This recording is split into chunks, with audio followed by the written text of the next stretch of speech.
You're listening to the YWAM Nashville podcast. My name's Cody. My name's Michael, and we'll be your hosts for this season.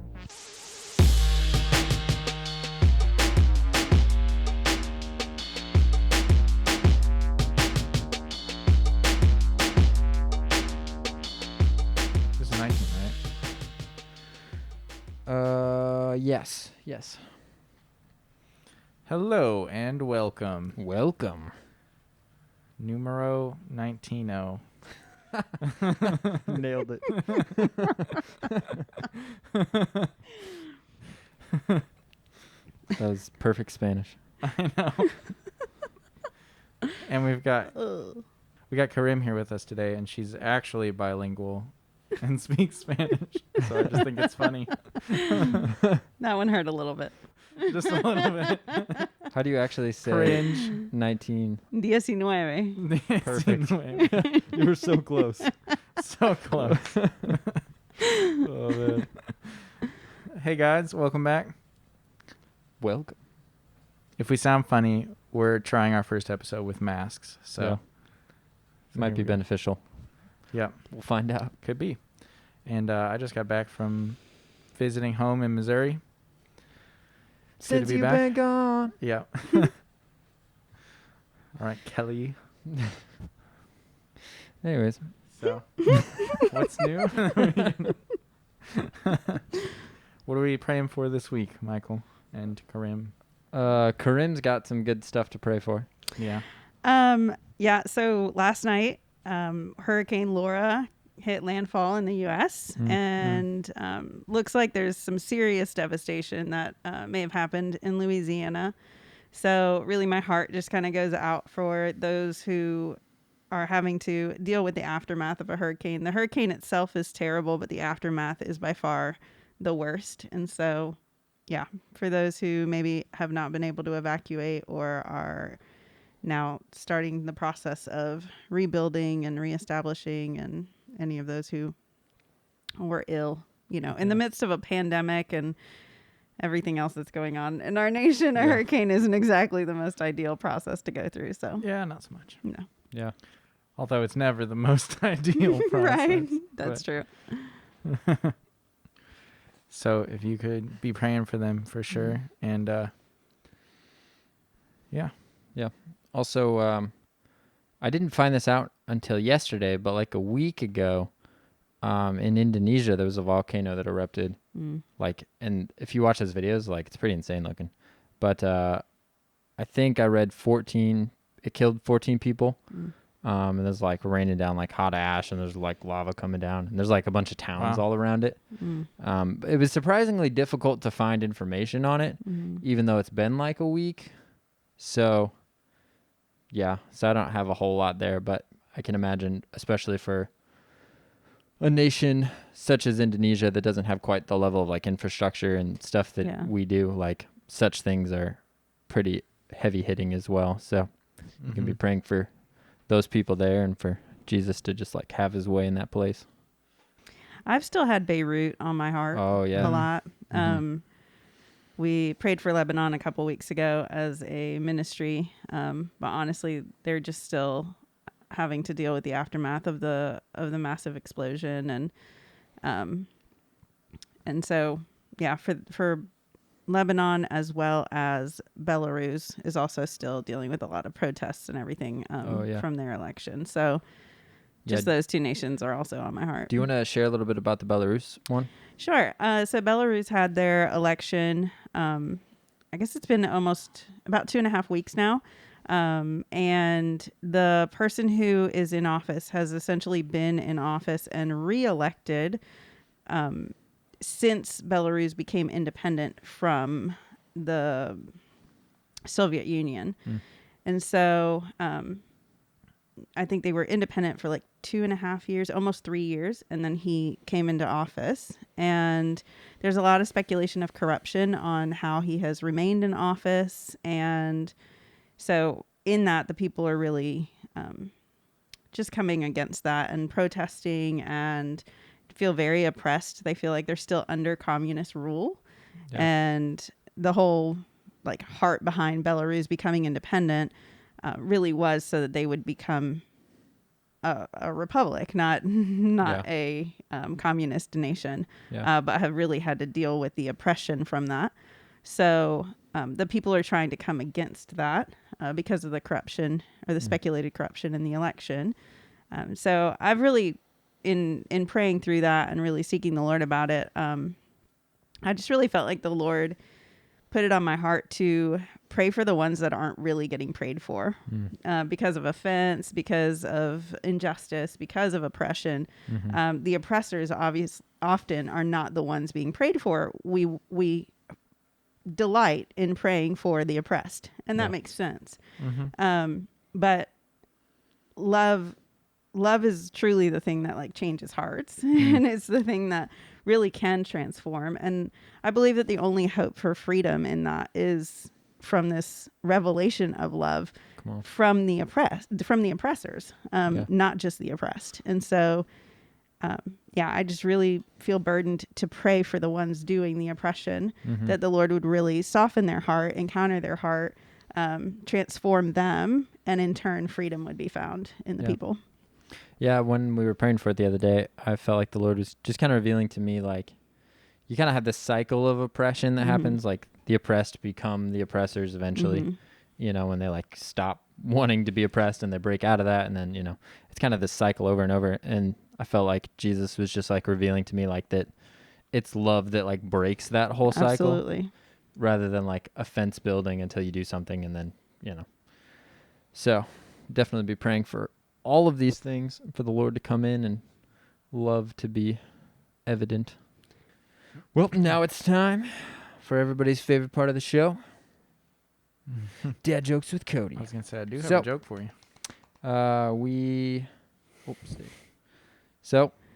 We've been just trying out some different theme songs as we go, and I got a fun one today I'm super excited about. Anyways, feel free to respond in some way, shape, or form. Which one's your favorite? Maybe we'll stick with that one. Also, feel free to send in your dad jokes to for sure. podcast at YWAMNashville.org, and we'll pick out the best ones and use them. So, Are you guys ready? I'm ready. I'm ready. All right. I don't know if I'm ready for this.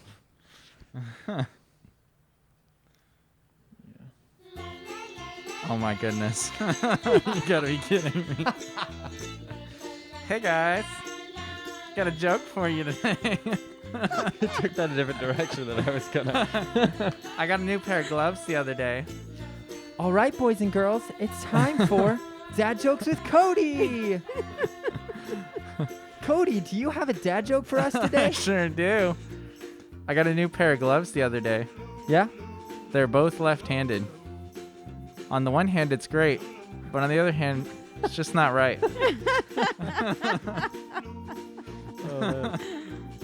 I wasn't sure where that was going. I was I like, love dad jokes. oh man, it's so good. This is more like weird uncle jokes or something right now. I don't know what's going on. This is pretty unsettling, actually. You're making our listeners uncomfortable. I can feel it. There's a disturbance in the force. Well, that concludes our dad joke segment. Oh my gosh. Goodbye, boys and girls. You got a winner right there. I'll just know that's staying. I'm on the I don't know how to say that. I'm on the flamboyant feministic side of like a preschool teacher. Like I think it's funny in my mind that's like where that went, you know. I was like preschool teacher, got it, you know. Okay. Oh man. Anyways. Well, So- back to school this week, so I guess it kind of fits. Yeah, There you go. There's the connection. It all makes sense. This has been the dad joke of the day. Creepy dad joke section. Oh man. Perfect. Well, let us know what you thought about that one. Maybe we probably won't keep it anyways, but you know. No, it's just funny. Anyways. All right. So we have today with us Karim, Karim. Hello. the legend. I was going to say the man, the myth, the legend, but that's not I'm true. a woman. The myth, the The legend. woman, the myth, In the case legend. you couldn't tell by her voice. Contrary to telemarketers' calls, I am a woman. Contrary to telemarketing. Yeah, they call me all the time Mister. asking for Mister. Mr. Karim. Yeah, Mr. Karim? not so much. I remember my mom, I think, had a handful of times where somebody would come to the door. Now, she was like short and like pretty young for a mom, but she'd be like my age now. And she'd be like, "Are your parents home?" And she'd be like, I am the parent." I'm 30. Thank you very I just much. wonder, like, as the like person that's going there, you're like, "And I'm gonna go now." You know what? I'll just go. Oh, But yeah, man. Karim's awesome. She staffed the last Thanks. DTS with me. Yes, yeah. And we both led the outreach to Thailand, which was great. it was. And she loves Thailand and wants to go there and stay at some point. Please. And She also has a big heart for intercession and prayer. If Definitely. you couldn't tell. Yep. and she's just really wise about like how she handles like people, situations, and relationships and stuff. So I thought this would be a great episode to have her on. So Thanks, Cody. here she is. You're welcome. Yeah, so we were praying and felt like the Lord was like, "Hey." We also prayed, yes. That's We good. felt like the Lord was like, "Hey, here's some theme for you, some relational theme." And we felt like he said Karim, and we were like, "That makes sense." Lord, you're a genius. Thanks, Yeah. So- guys. Here we are. So tell us about relationships. No, just kidding. And go. Oh, man. Wow. There's the spot, and you're on it. No, Bit of a just kidding. broad subject there. Oh, man. So I guess we can jump in. So, yep, talking about relationships, and just thought it would be good to like start out with kind of a comparing and contrasting here. Those are kind of the same thing, but it's fine. Like, how do we see the world do relationship, and like what is that kind of based on? Like, what's the root of our like relationships and things in our world? I think as far as how the world does relationships, I think it is very culturally based. I think depending on what part of the world you're in really depends on how relationships are pursued, and even like what the foundation of relationships looks like. And so some of that could be because of religious emphasis in different parts of the world, or just general cultural norms and customs and what cultures see valuable. So if we want to keep it kind of on our side of the world, if you will, which is probably the part that we have the most familiarity to. Yeah. Relationships, I really feel like worldly relationships specifically, I can speak on like before I was walking with the Lord and really understanding what relationship with the Lord looked like. It was a bit transactional. You didn't necessarily want it to be, but there was always kind of this like mental tally, even though you didn't have like a notebook where you were like keeping a tally. There was this mental tally of, you know, I do for you, you do for me. And almost this like exchange that had to happen. And so then that can really open the door for competition. It can really open the door for just fighting for power and that kind of thing. So yeah, relationships as a whole, again, it's a super broad subject. I mean, you can talk about parent to child relationship. You can talk about relationships, romantic relationships, as well as friendships. But I think overall the trend in the Western culture is more of a, I want to be your best friend. And that looks like we're going to agree on everything. We're not going to have like disagreements, and we're not going to step on each other's toes, and we're going to make sure that we always keep a balance. You know, this balance between I do and so you do, and now we're all balanced and all is great, right? And and so that's kind of how I see relationships a lot here. Yeah, I was thinking we may or may not keep this, but I was just thinking, even that whole, I hadn't like thought about the difference in like cultures there, and thinking about, for instance, like Muslim culture, they like really value family and stuff. But the moment that you step out of like being a Muslim, even though like it's hard for them on some level, like you're like disowned. And to us, that's like, it's like kind of almost the opposite. You're like, no, you're family before anything else, you know? And so I just think that's really interesting to think even like culturally how that plays out. But I definitely see that as far as like, I mean, pre-Jesus and myself, but even like trying to work that out, you know, even with Jesus, like that's still a thing where I'm like, it's like people even say like it's a give and take kind of thing. And with Jesus, you're like, well, actually not really. It's like give and give and give, you know, but yeah.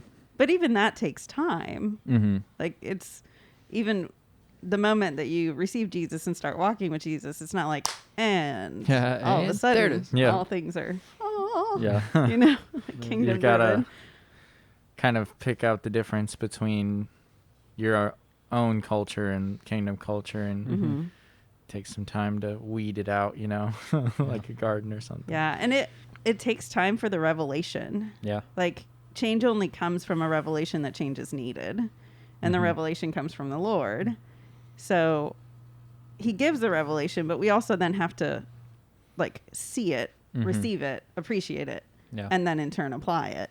So it's a little bit of a process. It's not quite like an instant change.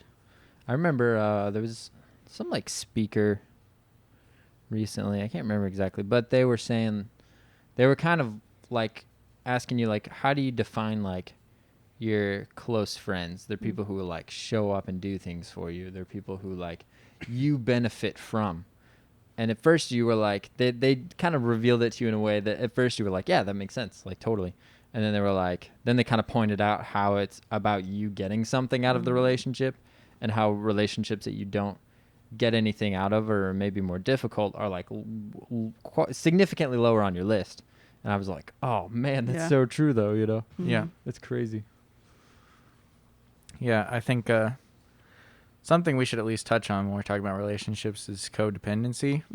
Yeah. And I see that a lot in a lot of different countries, but here especially, because I live here. But funny, shocker. It's needing someone else to feel or respond a certain way in order for you to be okay, you know? Like you're not okay if somebody gets angry and you feel like you need to fix it or you did something wrong, you know? And it's not being concerned about someone else. It's like, I'm not okay if this other person doesn't respond in this certain way. And that's a huge thing in our culture, but it's not in the kingdom culture.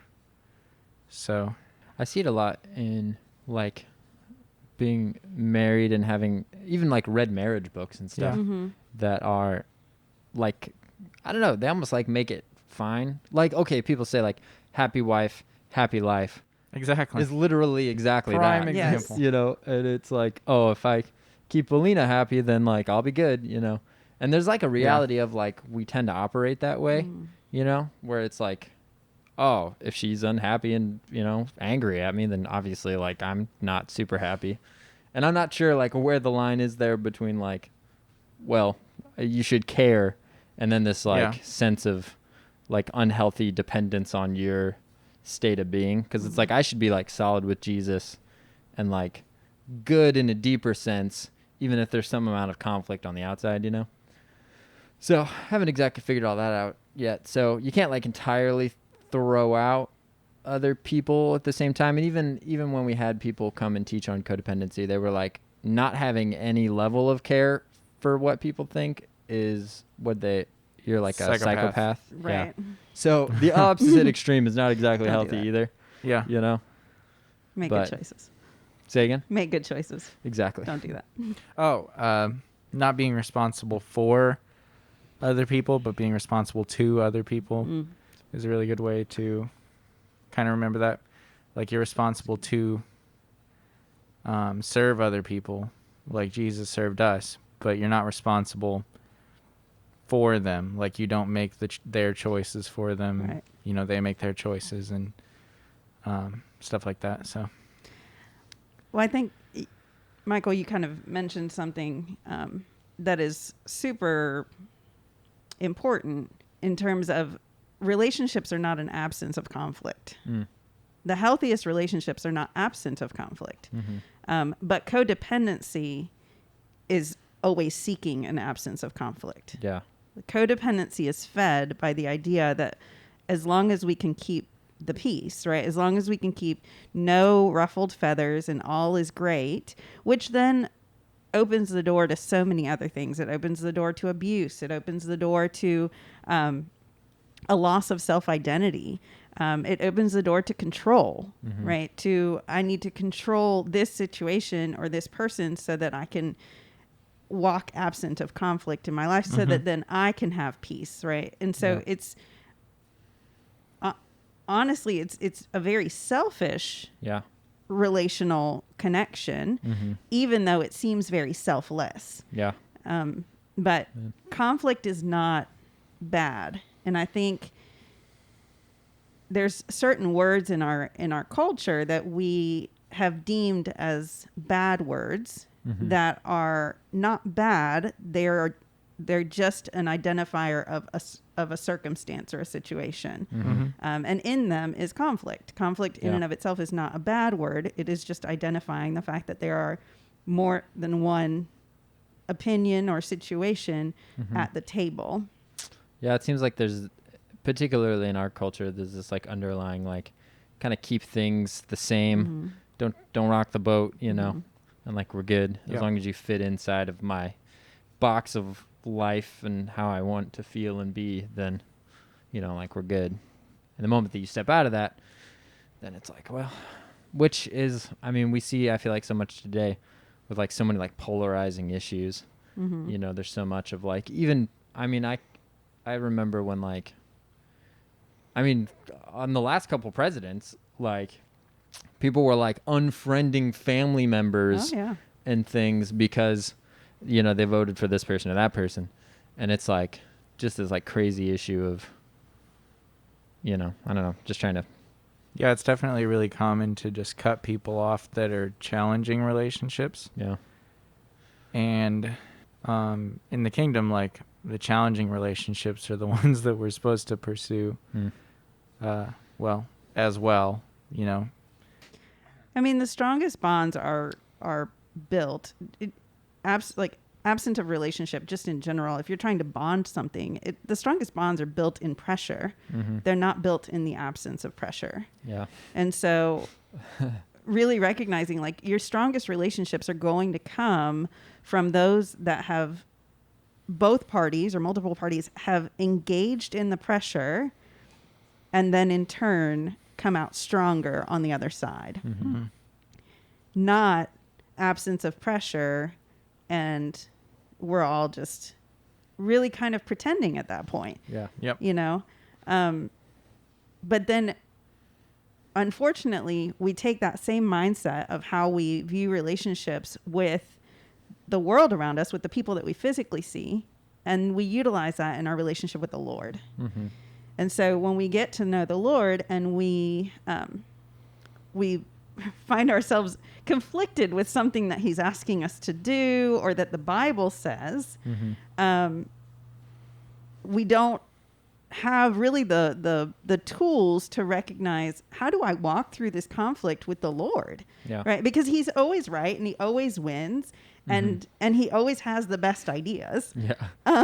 Even when we think we have the better idea. True that. But then in it, sometimes we want to go, well, I don't want to have that conflict. So I'm either not going to ask the Lord what to do, or I'm just going to card it off as we're just going to skip that part. Right. And I'll just kind of keep doing my own thing and sever my relationship with the Lord. I have church hurt, so I'm going to sever my relationship with the church, or I don't like the fact that the word has said this, so I'm going to stop reading my Bible. Or we choose to go, I have no choice and now I'm a victim to what God is asking me to do. I've had no opinion in this relationship. I can't question, quote unquote, question anything. I can't have a dialogue. I need to be a robot. I need to just follow what he says, and that's the end of it. But I truly believe that the Lord calls us, desires more than anything, relationship. And in that, it looks like having conflict and facing conflict. So, So on to the next point of like, what do we see, like, kind of exemplified in the Bible / just like our own personal, kind of things. For instance, on the questioning thing, like, you could reason out that, like, like you were saying, like, God is right and he's all these things, and so, like, I have no right to question anything. But it seems like some of the best times, not just for myself, but from that I've heard from other people, like some of the most like close times to the Lord have been like taking things to him and being like, Lord, I don't understand this, or like, I don't get this thing, and then he shows up and it's like, it's okay, and he's like faithful to like walk us through and teach us. He's not just like, suck it up, son, Right. Yeah. well, then I'm able to get on board with his perspective. If I'm not willing to come and go, I have a different perspective and I don't agree with the perspective that the Lord is giving me in this particular situation, what he's asking me to do, or what the word is saying I should do, and I take it to him, I can have the dialogue, which can then give me the revelation, which can then give me the new perspective. And then I'm excited to do what he's asking me to do. Yeah. Because I better understand, oh, this actually is a better idea. And this really is the right thing to do. And so I'm not begrudgingly doing it any longer. I'm joyfully doing it, and now almost feel like, well, now it's my idea too. Yeah. I see like a thing that we don't do with each other in that, like, you're willing to like go to the Lord and like talk it out and like figure it out. And then, like you said, you kind of are like, oh, I get it. And like, even still, if sometimes it's like, well, so to backtrack, my initial thought was like, God is not just interested in your like obedience in that sense. He like cares about your heart and where you're at with that. And so like, he cares about the relationship itself, not just like this like slave master kind of thing. And so, but a lot of times we kind of do that with each other. I feel like it kind of is in that same sense of like the give and take with each other versus like, I care about your heart. How can I like, even if we disagree on this issue or that issue, like, how can we, like, I don't know, how can we strengthen the relationship even in the midst of this and like talk things out and, but it's interesting.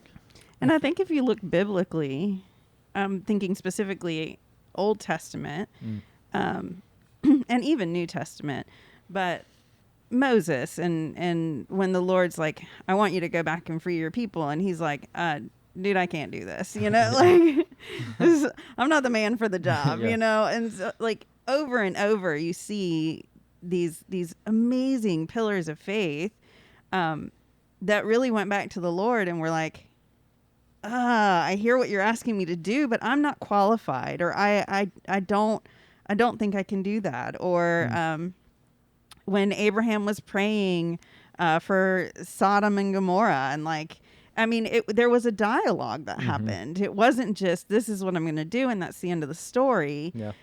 But there is this communion that happens with the Lord all throughout the Bible that I think we create a deficit in our relationships when we're not willing to have that level of communion because we just want to have the peace. And so we feel either more comfortable with being a robot or being the complete opposite and going, no, I'm going to fight this tooth and nail. I'm either going to just submit, no questions asked, or I'm going to come against it and swing the pendulum clear to the other side and essentially become our own little gods. True that. One thing I was thinking about too, you were mentioning conflict, is like, we see that Jesus has a ton of conflict, and so it's like, clearly if we are like, all right, Jesus should be the example of what healthy relationship looks like, you know, in different Absolutely. circumstances. Like sometimes that was straight up calling people out. Sometimes it was like more intentional, like kind of one-on-one, like calling things out, or I don't know. It wasn't void of conflict, you know, by any means. And then we kind of see that actually continuously in like the apostles and stuff as well. But it's super intense. So it's like love. This is what love looks like, you know? Yeah. And we see Jesus relating to people who don't care about him in return and aren't healthy people themselves. Granted, he's coming from a place of perfect healthiness. Absolutely. But I also see his value for just being totally committed to us and our good, even though he doesn't most of the time get anything out of it in return. You know what I'm saying? And so I think that's big too. Not necessarily discounting a relationship that's hard for just for the sake of being hard, you know?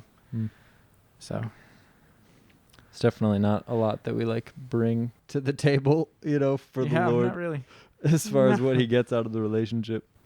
At least But- not yet. He Yeah. might know things we don't, but and I'm just speaking from my experience. So Which I think practically then it's like it's the Lord that enables us, you know? And I'm think of like 1 John where he talks a lot about it like seeing God and God being love, and then that playing out and loving your brother, you know? And it's like basically you can't those like just happen, you know? Like when you get to know the Lord, you're like going to get to know his heart, and you can't help but like love those around you. And so I don't know, it's just an interesting aspect of like when you're with God, he like enables you to love, you know, because you're getting filled up and then pouring out. And so if you're in this situation where you're like, oh, it's really hard to love this person, like it's not hard for Jesus to love that person. And so like I need more Jesus if it's hard for me to love this person. So I need to go like sit and be with him, not just like try harder in a sense, Right. but like go be with Jesus. And then, you know, but it's crazy, which I need to do more than I actually do. same. Same. I think one of the defining things that the Lord showed me years ago on how God relates to us is recognizing that 100% of his motivation is love. Every aspect of the motive, like why did this happen? We'll often ask those questions, and because we live in a fallen world, and so there's so many things that it's beyond our ability to understand. Even the concept of love is truly beyond our ability to understand. Like the idea of the Trinity and like the most loving thing was go die. But our perspective of death is completely different. Like, I don't think that, Cody, you would feel very loved if I was like, hey, dude, I love you so much. Will you go die for these random people? Is that cool? Like, I'm not going to go die, but like, I'll be with you in like spirit, but like, will you go die and be tortured for them? Like, we're like, how is that loving? Sounds great. Right. Like Cody'd be like, I don't think Karim and I should be friends any longer. Like this is toxic. Exactly. It's like you want me to die or something. Right. but the reality is that if we really break everything down to the most foundational motivation, God's motivation is love. Come on. And so in those moments where we don't have an answer or we're confused, really recognizing there's an aspect of love in this situation that is beyond our ability to comprehend. And we can go to the Lord and ask him to give us that revelation. And he may give it to us. He may not on this side of eternity, but we can take it to the bank that the ultimate motivation was love. True that. Yeah, I was just talking to someone recently about if I'm reading scripture and God's character doesn't seem like it's loving. Yeah, instead of saying either this can't be what it says or God is bad, I need to be like, what is my understanding that's incorrect here, you know? And I think accepting the invitation again to like just go, like, Lord, I'm not getting this. Yeah, Right. exactly. I don't know how opening up the earth and swallowing up those people was, you know, but The most loving thing. Yeah. thing you could do. Mm-hmm. Jesus was flipping the tables, really the most loving thing. Right. Seems a little extreme. He's like, no, that guy liked having his tables flipped. He enjoyed it. It was a good time. But even when we approach the scripture, when we approach the Lord, if it's not out of a motivation of love, then we're already approaching the relationship incorrectly. Yeah. Yep. And so if it's out of obligation or like the robotic, I didn't have a choice, then it's absent of love. And that's all the way back to the garden. Yeah. That's been the case. Is the Lord created the very tree that allowed Adam and Eve to fall and have that separation. But it was out of a place of love of going, you still have a choice. And what does that look like? And so they made a choice. Unfortunately, that was a choice that put love second, not first, right? Yeah. They put love for themselves first. Yeah. Love for knowledge of good and evil, for superiority, power, whatever, over the love for God. Yeah. And then in turn, that's where the separation happened. But the very one who created the tree was God. And that is honestly the most loving thing, because love has to be a choice. And the moment that love is not a choice, then it's no longer love. Yeah. Yeah. For sure. I think the unfortunate thing is, with relationships in particular, is what we have kind of translated as love. Love is giving you whatever makes you feel good, or whatever you want, or what will make you flourish, or what will make you feel better at night. But that's not always the most loving thing to do. And there'll be times where the Lord will give us a directive that doesn't even seem loving, because the person won't enjoy that. I feel like I see it a lot more with parents and children. You know, you don't give the child that's 3 years old the real gun. Yeah. Because that's the most loving thing to do, even when the child is like, but I want the gun, Yeah. you know? And so the child doesn't feel loved in that moment, but it doesn't change the fact that it is the most loving thing to do. Yeah. As we get older, and it's not a parent to child relationship, it is a peer to peer relationship, or a husband and wife relationship, somewhere we lose the idea what is actually the most loving thing, even if that individual doesn't feel loved by that decision. And I think that's a huge disservice for us. Like, again, we can only really speak to the Western culture because this is where we live. This is the prominent relationships that we have. And so in trying to not have conflict and trying to make people feel loved, that's where codependency then really gets some big roots, like serious roots. Is I'm going to do the things that make them feel loved so that they are happy, so that they, you know, because if they're happy, then I'm happy and all is great and peaceful in my world, until something comes and disrupts that. Yeah. And now we need to cut that off, stop, protect, whatever. But realizing it's not the absence of conflict that is the most loving thing. And so I feel like we've kind of been sold a fake love, right? Yeah. Which then unfortunately opens the door for a lot of other fake love. Lots and lots of other fake love, unfortunately. And so it perverts the entity of marriage. It perverts the entity of the intimacy within marriage, because now love is this kind of fluidity, what feels good and what is like what I want in the moment becomes acceptable. And we want to facilitate that with the ones that we keep closest to us. Yeah. So good.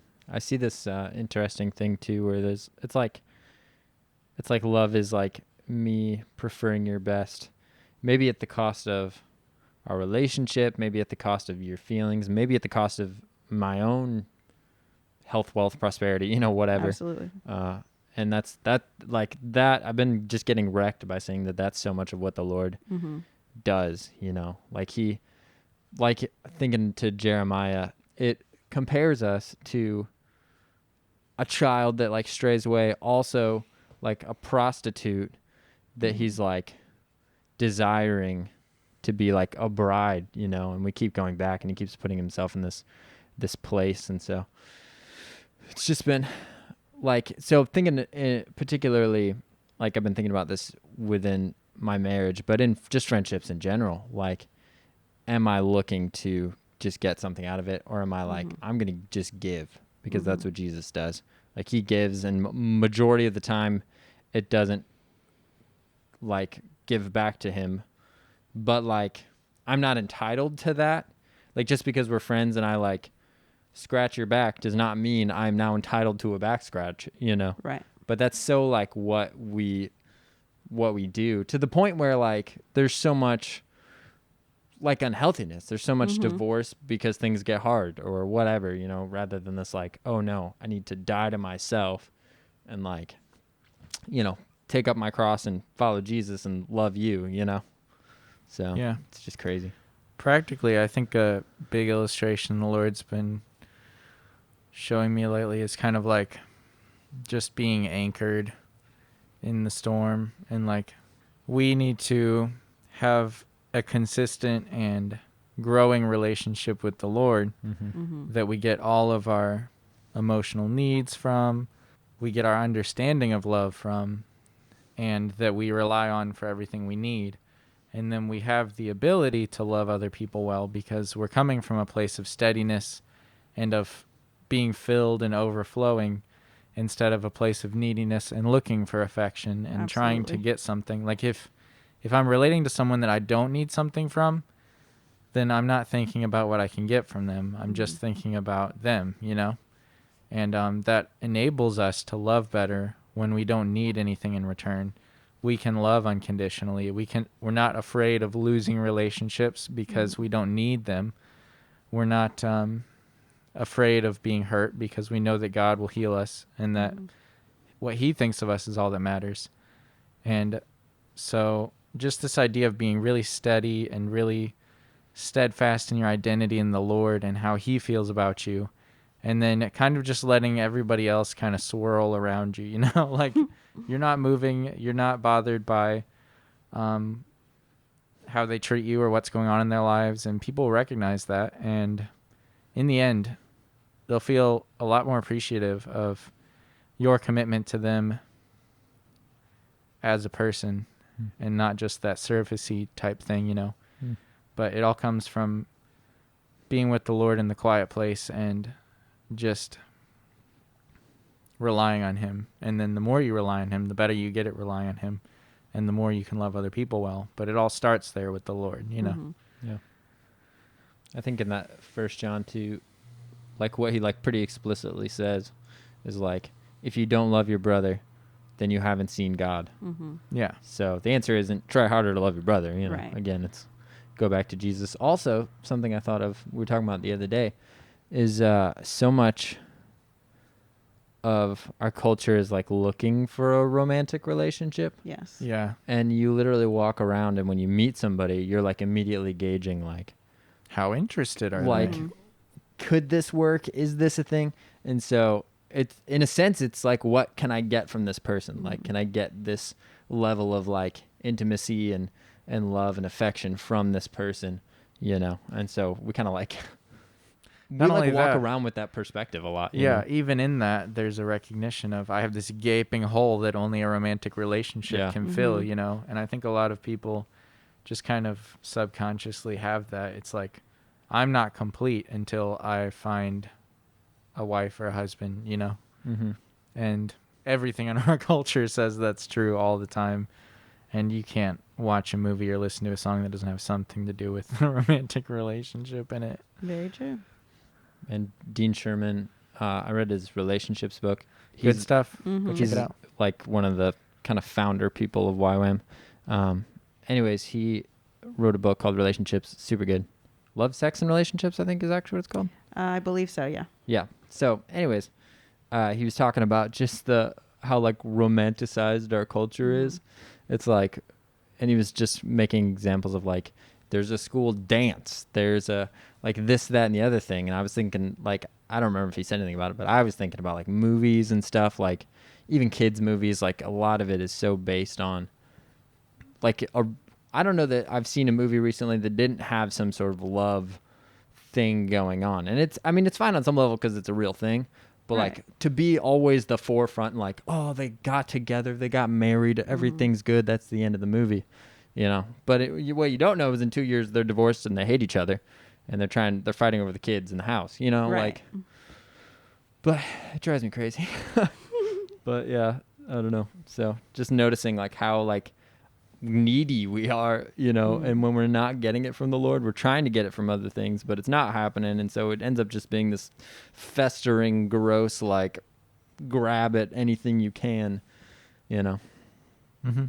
And then like you were saying, we have all these forms of trying to get, because it's all intimacy on some level or another. Absolutely. And so we're trying all these, like we do partake in all these like surfacey relationships that we get things out of, and we do like turn to pornography and stuff, you know. And so, but even intimacy is a word that I think we've kind of like adjusted the meaning of it. Yeah.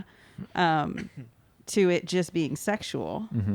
But intimacy should exist in all relationships. And so when you talk about intimacy with the Lord, it's almost this like, whoa. You're like, that's weird. That's a little bit creepy and a little bit weird.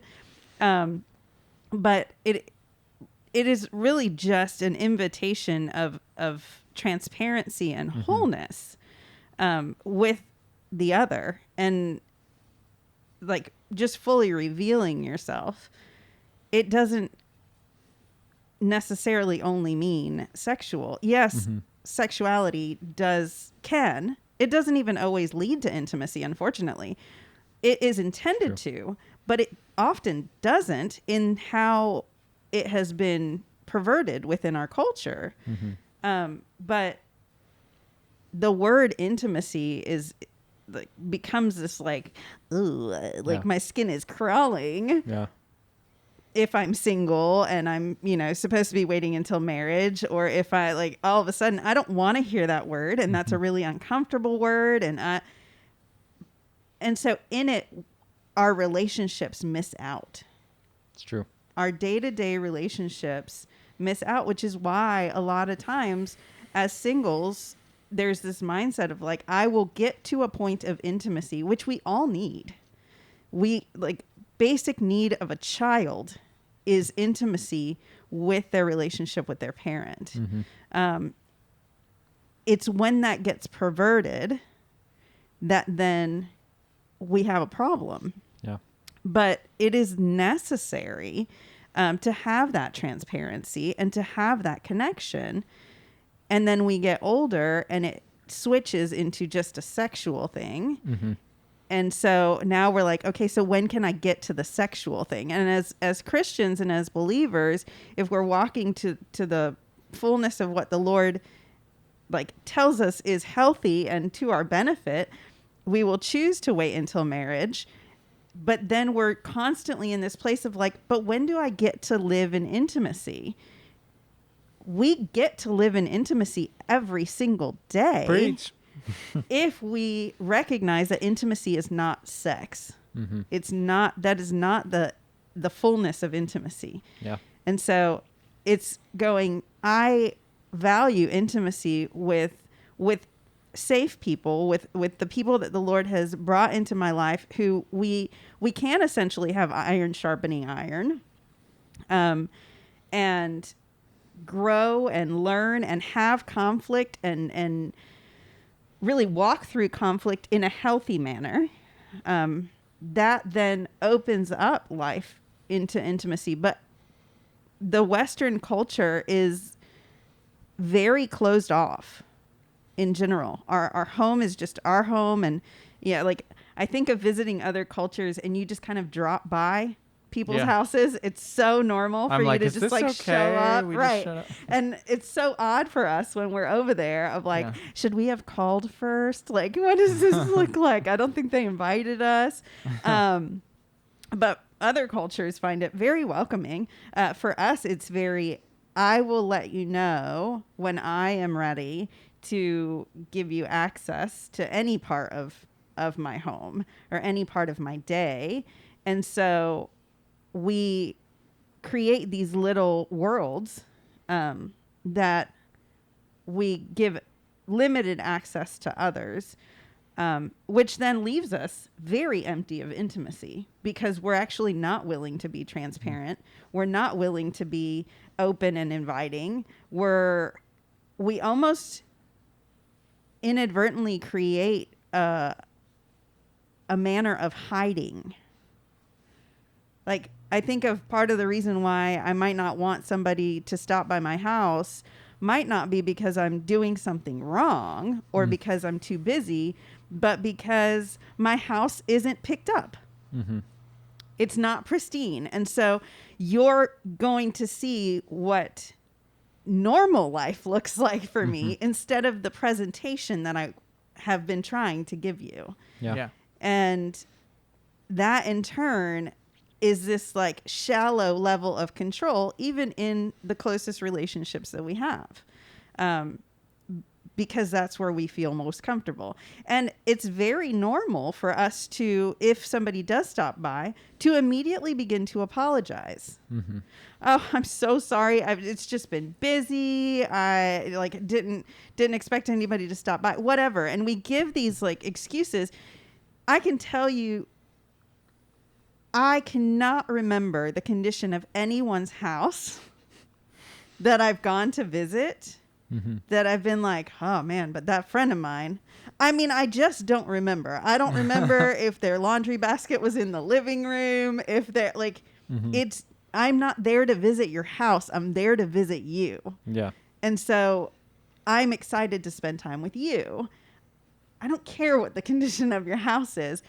But yet I'm super guilty of it myself in the midst of going, I want my common area to be kept clean and organized because you don't know who's going to stop by. And you want them to feel welcomed and you want them to see the best side of you. But at some point, intimacy really looks like you don't just see the best side of someone.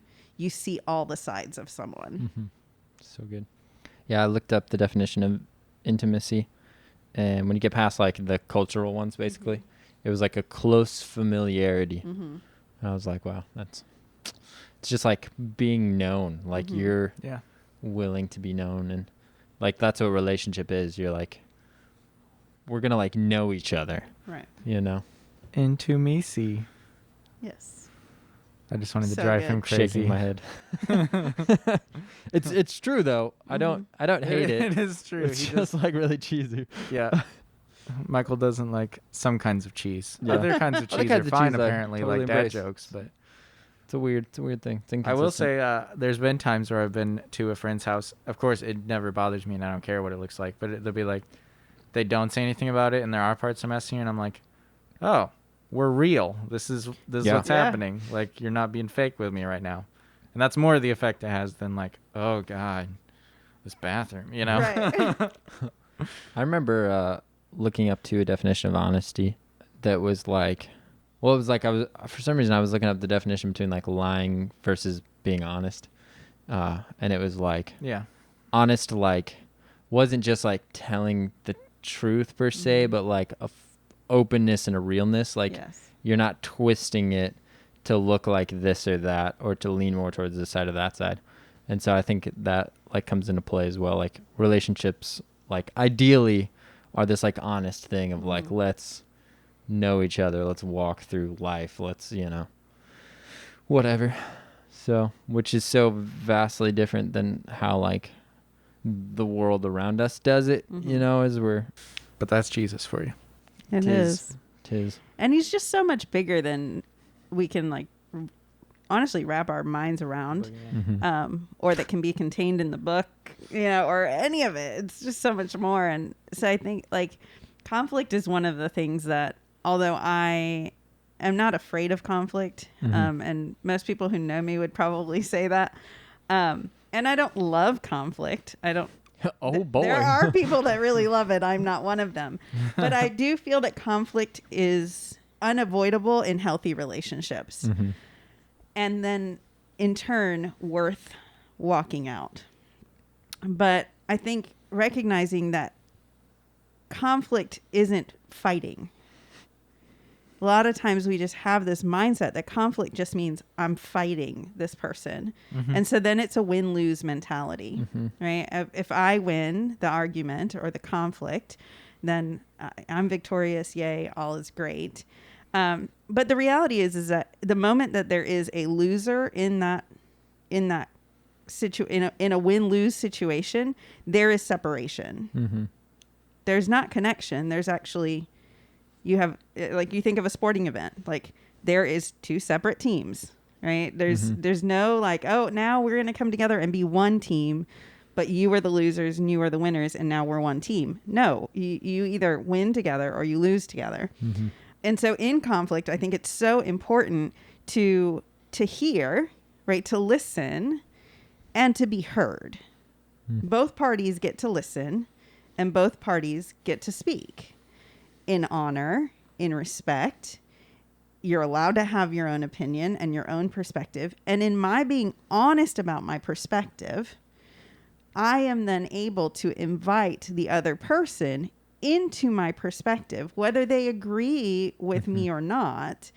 Now I am allowing intimacy into this relationship. Yeah. I am inviting honesty into this relationship. And in turn, we can better understand each other and vice versa. I am now able to see, because I don't think the same way you think or you think. Like, we are all individuals. We have all individual life experiences. We come from very different life backgrounds. So our thought processes are different. Our experiences are different, which have shaped how we make decisions in our day to day and how we perceive things, how we perceive the Lord.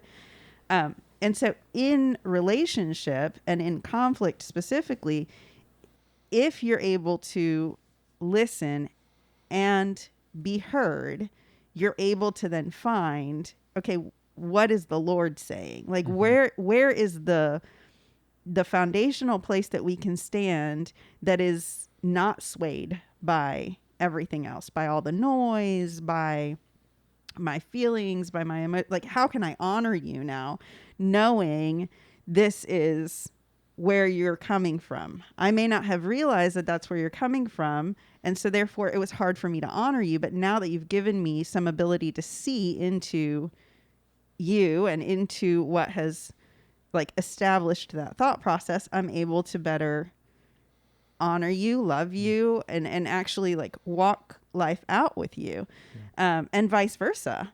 And so I remember the Lord often reminding me with conflict specifically, if two people come together, two believers, know the Lord, love the Lord, and one says, God is the Alpha, and the other says, God is the Omega, they're actually both right. He's the Alpha and the Omega, the beginning and the end. Yeah. Well, how's that possible? Yeah. He either has to be the beginning or he has to be the end. He has to be the Alpha or he has to be the Omega. But he is bigger than that, right? He's both and. Yeah. Can we actually hear each other, seek the Lord and the Word, to then realize, oh, we're not actually both wrong. We just don't have the fullness of the picture. We're also not both completely right. Yeah. And so I think of how the scripture talks about we prophesy in part, and it talks about the fivefold ministry and the need to be in community, the need to be in relationship with one another. It's legitimately a need. It was the reason why Eve was created for Adam. There is a need for relationship. Come on. And so if we understand that, we can find that place in relationship that says, you don't have to be exactly like me, but can we seek the Lord, keep him at our center, and then in turn recognize I only see and know a portion, but I can value and see and know your portion if I'm willing to hear and you're willing to be transparent. Yeah. So now we get a bigger picture. now we get a better understanding of the Lord, a better understanding of the Trinity. The Trinity is so complex, and it's just so much. But when we get to see what it looks like to walk life out together in relationship as I believe the Lord intended it, we actually get to see a bigger picture of the Trinity, because we're able to see, I mean, if we're all made in the Lord's image and likeness, I need to see part of you in order to see part of the Lord. Yeah. Like, I have to be able to see that. And if I'm not willing to see that, if I'm only willing to see myself, I miss out on the fullness of the Lord. And even one piece of not getting to see the fullness of the Lord just leaves me short in my relationship with the Lord. Something I think too, which we can dive into, like kind of the practicalities of what this looks like, but something that you were saying is like a willingness to like listen to the other person. And I myself have been like so guilty of like waiting just for the moment that they stop talking, so then I could be like, but this, rather than me like stopping and being like, what are you saying? Like, where are you coming from? And like definitely it being in that whole like trying to win mentality versus like stopping and being like, I value you before I value being right, which has gotten me into so much trouble over the years. It's ridiculous, but and in marriage and all things. Turns out that doesn't play out well in marriage. Work Good that to out know. beforehand, Good to boys and know. girls. I think that's the unfortunate part of the election years, is there is a winner or a loser politically. Yeah. I mean, that's why we vote. That's, Yeah. it's how it's set up. Yeah. But somehow we want to bring politics into kingdom and not actually take kingdom into our politics. Preach it. And so we don't want to hear the opinion of someone who is willing to vote for the other side, whatever the other side might be, because we've already formed our, like, I've already looked at all the reasons, and this is why this is the best candidate out of an option of two. Yeah. Maybe three on a good day. Okay. Yeah. Like, this Yeah. is, I mean, we're deciding between two.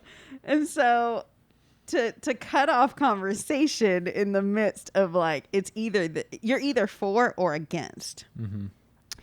And it breaks my heart in how much relationships are affected by that mindset. How much, like, it goes back to what the Lord was pressing on my heart in praying for Belarus, of like, will we love the opposite candidate?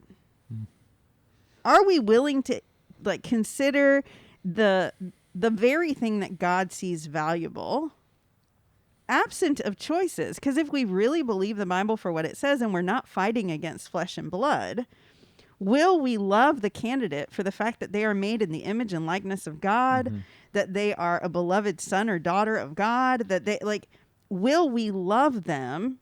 Whether or not we vote for them is not the point. Yeah. But a lot of times we aren't even open to conversation about another. We won't pray for the other candidate. We will not wish well on the other candidate. And so in the midst of even having conversations on political views, we don't necessarily want to talk about the humanity of the individuals that are running, truly trying to do the best that they can. Like, what their motivation may be is between them and the Lord. Yeah. And that's what we get to pray for, right? That's what we get to like love and pray for. And at the end of the day, even within a marriage, you still have two different people who are going to do things differently. And they're going to love each other to the best of their ability, but they're not going to always have 100% the same opinions, thoughts, decisions that the other is going to have. She's right, The same happens in our politics. the candidates are not going to be 100% a perfect like imprint of what you want as the one that runs the nation. It's just impossible unless you are the one running the nation. And even then, the way our nation is set up, the one person doesn't get to rule all. They're not sovereign. Yeah. Right. So even then, it's still not this like they get to be the one that holds the scepter. But in the midst of making decisions on who to vote for, and I do think that it's important to vote as a citizen of this nation. It is a privilege and an honor to get to vote. But then in it, I'm like, do I recognize that I'm not going to 100% agree with either one, and that's okay. And so you may be 55-45 towards one direction. I may be 55-45 towards another direction. But that doesn't mean that's the end of our relationship. You're horrible, and I don't know if you're saved. Yeah. That's probably the thing that hurts my heart the most is hearing believers say things like, oh, if you vote for this person, I don't know if you're actually saved. Yeah. I'm like, y'all, that's not something that we should flippantly throw out there. Like, that's a very serious kind of accusation. Yeah.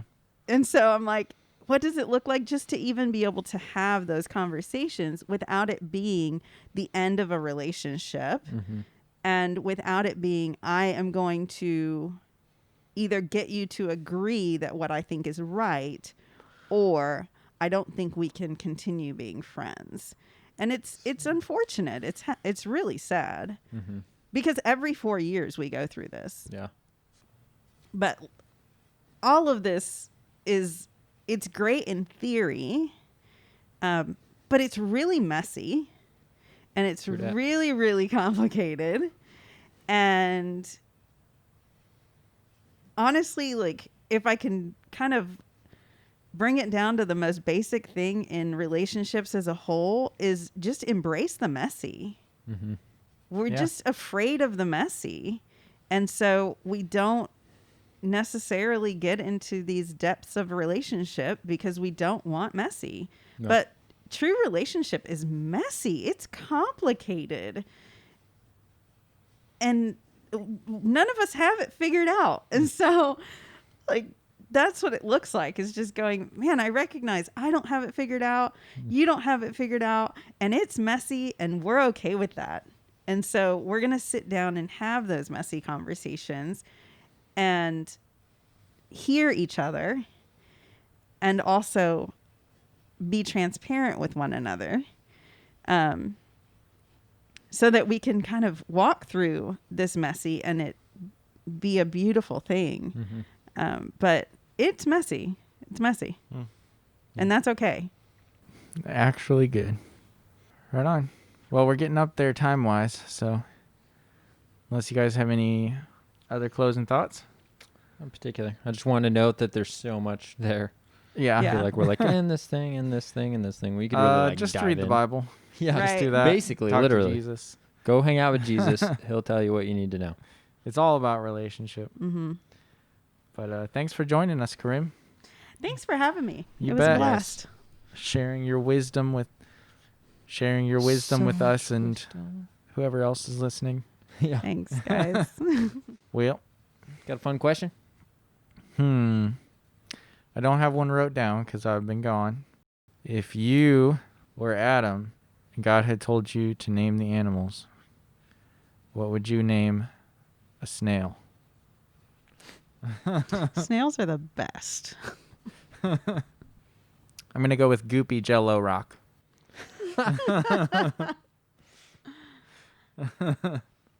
I'd maybe go with Nomad. Right on. I like that. He's got his house with him wherever he goes. Always. I think I might say slow-shelled booger. That's pretty much what I think of snails. Like, you're kind of gross, but kind of interesting, you know? Just like never mind. It's fine. We can call slugs just slow snot monsters. They're terrifying. Yeah, they're not pleasant. I can't even agree. tell. I'm like, you're just a thing. I don't know. Gosh dang. I'd go with Blob on that one. Just Blob. Oh, I have one more interesting question. All right. If you had to rename yourself, what name would you choose? Oh,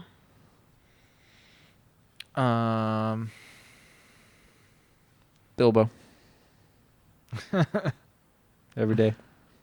I already have an alias that I use for like usernames and video games and stuff. Is that what you would actually like want to sign on like a... I wouldn't mind. I've used it long enough now that it's like part of my identity. I've actually debated before on forums and stuff where it's like, do you have any aliases? I'm like, I mean, kinda, but it's a Pedarius. That's I came up with Pedarius. that when I was like 12, wow. so it's been a while. Or Pad for Does short. that actually mean something? Nope, not as far as I know. Although it's been stolen a few times, so apparently somebody else uses it for some reason or other. As far as I know, it doesn't mean anything though. But it'd be funny if it was like sea slug or something in Tibetan or whatever. Tibetan. I don't know, because they see a lot of sea slugs up there. In Tibet, Yeah, exactly. of course, Perfect. obviously. What about you, Karim? I am stumped. Maybe if you went with Karim at, then people would get your pronoun right. when you get junk calls and stuff. That's true. Oh. Yeah, I don't mind that the telemarketers think I'm a guy, because then it's really easy to tell if it's somebody that knows me or doesn't know me They're like, that's hello, calling. is this Mr. Karim? And you're Yeah. like, nope, bye. Nope, bye. Dude. Sorry. I can't think of one off the top of my head, but I would say I would probably choose a more Hispanic sounding name. Right on. Because I don't sound very Hispanic when I speak, but I am. Unless you speak Spanish. In Spanish, correct. So I would probably choose a name that like sounded more like my culture than... What is a very like Spanish sounding name? Juan. Like I can think of some male ones. I'm a girl. He didn't ask what was a I was gonna say I Hispanic can girl's think name. of dude ones Isabella. like Ricardo. Yeah. Like Maria, Juliana, Marie. things like that. But I feel like those are just still too common. Yeah. But I would Yeah. choose a more Spanish sounding name. Taco Karim's almost more Arabic, isn't it? It is actually. It's an Karim. Arabic name. And my middle name is not Spanish sounding either. What is your middle name? Jeanette. Jeanette. Perfect. So other than my last names, I really don't. You're like, I'm of Latin descent, I swear. I promise. I think the telemarketers would see your middle name and be like, what? Right? True. Do we have any news from the base? Oh, I will be staffing this fall's DTS. Oh yeah. Yeah. I'm excited. It's good. I'm excited. I'm excited for you. Thanks. It's going to be great. So Yep. good. In other the news, Discipleship training school's coming up in general. Mhm. Still not Yeah. too late to sign up for that 5-month training school. So first 3 months is lecture phase, and you get to come and learn from a bunch of speakers. It's awesome. Then the next 2 months is some sort of cross-cultural outreach. With COVID, we're not entirely sure what that's going to look like, but it's going to be legit, and it'll change your life if you press in. So not too late. Sign up. Tell your friends. It You is can- life-changing. Hands down. The most. Yeah. I think every single person, whether you feel called to long-term missions or not, Come on. it is life-changing. It will change your family. It will change your community. It will change your worldview. You. It will change your life. So I believe that every single person should at least do a discipleship training school if they are Come on. just hungry for Gotta more come than what hungry. the world has to offer them right now. you're getting a heaping helping of Jesus. Yeah. You gotta have an So empty good. plate. Come on. And you can email us at info@ywamnashville.org. Or if you want to say something about the podcast specifically or respond to this episode or something, it's podcast@ywamnashville.org.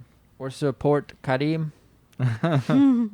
Then you can also email us at podcast@ywamnashville.org. Yeah. Yes. Thank you All right. guys. Right on. Thank you. Well, we'll see you guys next week. We'll see you next week. You want to say bye to our Hispanic listeners, Karim? Adiós, que tengan una bella semana y esperamos que regresen la semana que viene para escuchar el próximo podcast. Perfect. What she said. See you. All right. See you guys. Bye.